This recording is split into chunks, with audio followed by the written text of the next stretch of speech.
Assalamualaikum warahmatullahi wabarakatuh. Saya akan menjelaskan makalah tentang evaluasi dan seleksi sistem informasi. Langsung saya perkenalkan, nama saya Umar Umar Harahap. Saya dari kampus Universitas Budi Dharma. Saya akan menjelaskan di sini adalah pengertian dari evaluasi sistem informasi dan cara mengetahui mengevaluasi sistem. 5. Langkah-langkah menyeleksi dan memilih sistem. Langkah-langkah tahap implementasi sistem. Oke, langsung saja. Adapun rumusan masalah di sini ialah apa pengertian dari evaluasi dan seleksi sistem. B. Bagaimana cara mengevaluasi sistem. C. Sebutkan langkah-langkah menyeleksi dan memilih sistem. D. Sebutkan langkah-langkah tahap implementasi sistem. 2. Tujuan di sini adalah untuk mengetahui pengertian dari evaluasi dan seleksi sistem tersebut. B. Untuk mengetahui cara mengevaluasi. Untuk mengetahui langkah-langkah menyeleksi dan memilih sistem. Untuk mengetahui langkah-langkah tahap implementasi sistem. Adapun pengertian evaluasi dan seleksi sistem. Evaluasi merupakan teknik yang digunakan untuk menguji kegunaan atau disebut dengan usability dan fungsi disebut dengan functionality dari sistem antarmuka. Proses ini tidak dilakukan dalam satu fase, akan tetapi dengan prinsip life cycle. Dengan hasil evaluasi digunakan untuk memodifikasi dan memperbaiki perancangan. Evaluasi dan seleksi sistem merupakan proses di mana nilai sistem, biaya dan keuntungan atau disebut dengan cost dan benefit dibanding dan salah satu dipilih untuk perancangan yang lebih rinci. Tujuan dari evaluasi ini adalah 1. Melihat seberapa jauh dari sistem berfungsi. Sistem tidak hanya didukung oleh fungsionalitas yang baik dan akan tetapi harus mampu memenuhi kebutuhan user. 2. Melihat efek interface bagi user. Kesederhanaan tampilan dan informasi yang cukup merupakan kunci dalam aspek kemudahan sistem atau usability dan perilaku disebut dengan user.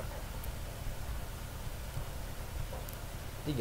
Mengidentifikasi problem khusus yang terjadi pada sistem.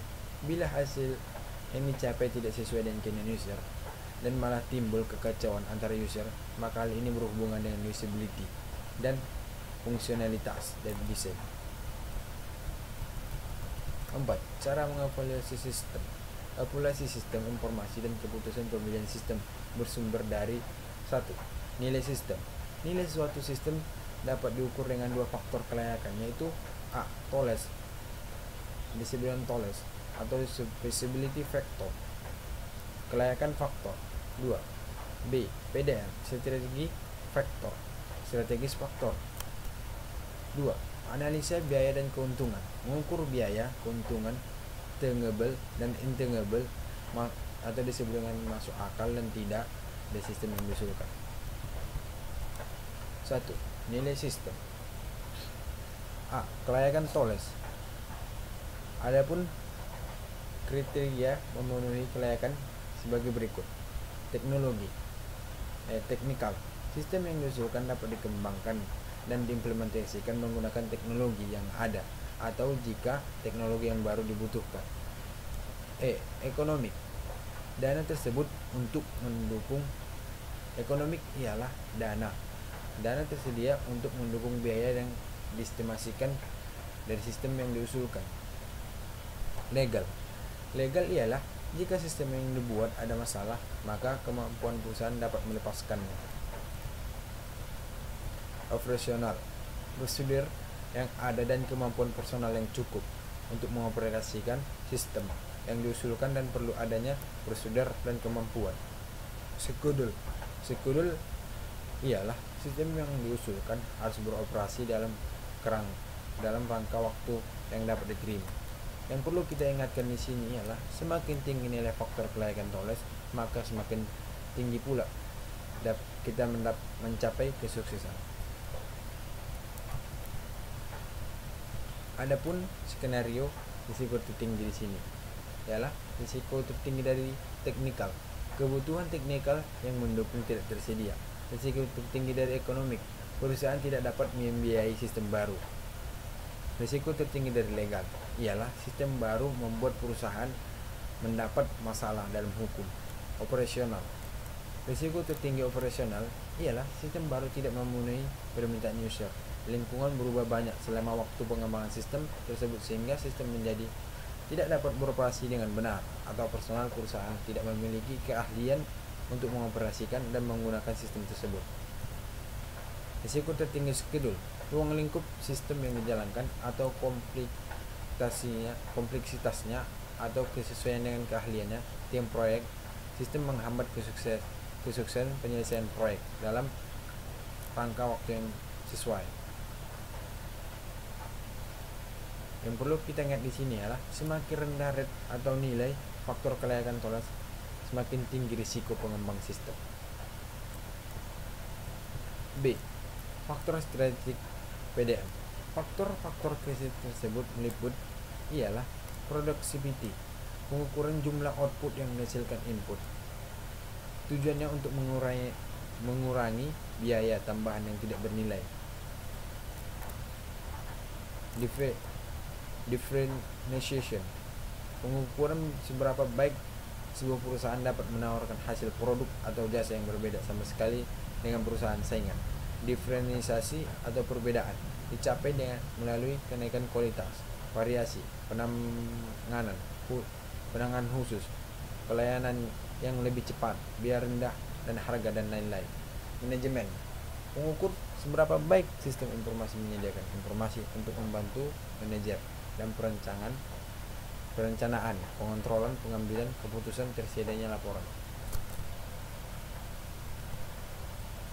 Hal-hal yang dilakukan oleh perancang sistem informasi adalah sebagai berikut. Productivity. 1. Memperinci komunikasi antara kantor dan operasinya. 2.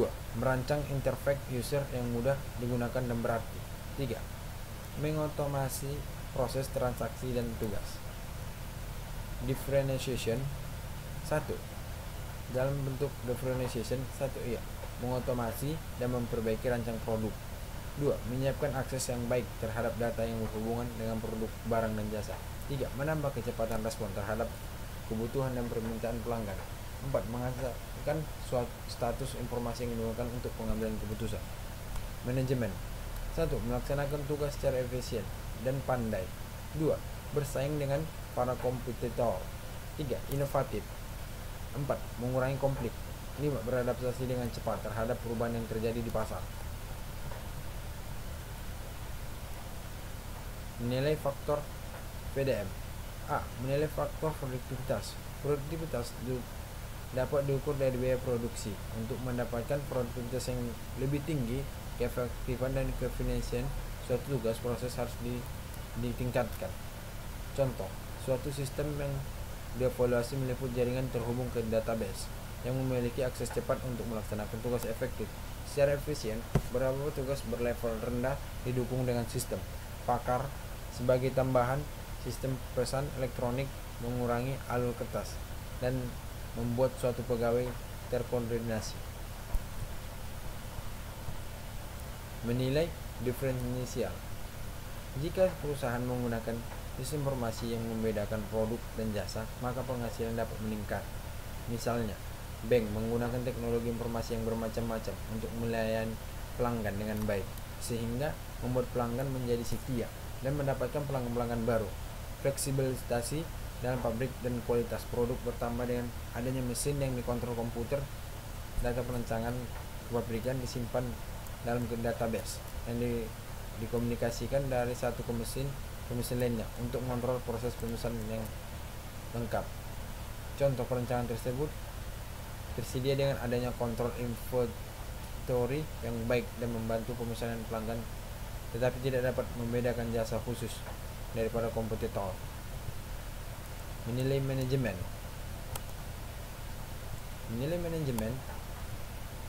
Jika informasi yang dihasilkan sistem memiliki nilai tinggi dan form dan substance, maka fungsi manajemen dapat ditingkatkan. Salah satu masalah besar dalam memanage sesuatu adalah ketidakpastian untuk memprediksi para manajer. Contoh ialah suatu sistem memberikan informasi yang sangat penting dan berkualitas bagi perusahaan. Langkah-langkah menyeleksi dan memilih sistem, yaitu 1. Memilih penyediaan teknologi. Kebutuhan dari teknologi sistem dapat dikelompokkan dalam 4 kategori. 1. Perangkat keras yang sifatnya umum. Perangkat keras yang spesifik untuk suatu aplikasi. Perangkat lunak yang sifatnya umum. Perangkat lunak yang spesifik untuk suatu aplikasi. 2. Meminta proposal dari penjual. 3. Menyaring penjual. 4. Mengevaluasi penjual yang lolos saringan. Adapun langkah-langkah tahap implementasi sistem ialah 1. Menerapkan rencana implementasi, berguna untuk mengatur biaya dan waktu yang dibutuhkan selama implementasi. Biaya yang akan dikeluarkan untuk kegiatan implementasi perlu dianggarkan dalam bentuk anggaran biaya. Waktu yang diperlukan jika perlu diatur dan rencana implementasi dalam bentuk skedul waktu. Melakukan kegiatan implementasi, pemilihan dan pelatihan personil, pemilihan tempat dan instalasi perangkat keras dan perangkat lunak, pemrograman, pengetesan program, pengetesan sistem, konversi sistem. 3. Tidak lanjut implementasi, analisis sistem, melakukan pengetesan penerimaan sistem. Pengetesan ini berbeda dengan pengetesan sistem yang telah dilakukan sebelumnya. Adapun kesimpulannya ialah evaluasi dan seleksi sistem merupakan proses di mana nilai sistem, biaya dan keuntungan disebutkan cost dan benefit dibanding dan salah satu dipilih untuk perancang yang lebih rinci. Fase ini menjadi proses pengoptimasian yang melihat apakah suatu sistem dapat dikerjakan dan memenuhi permintaan user. Mungkin sampai sinilah yang bisa saya sampaikan. Mohon maaf bila ada kekurangan. Wabillahi taufiq wal hidayah. Assalamualaikum warahmatullahi wabarakatuh.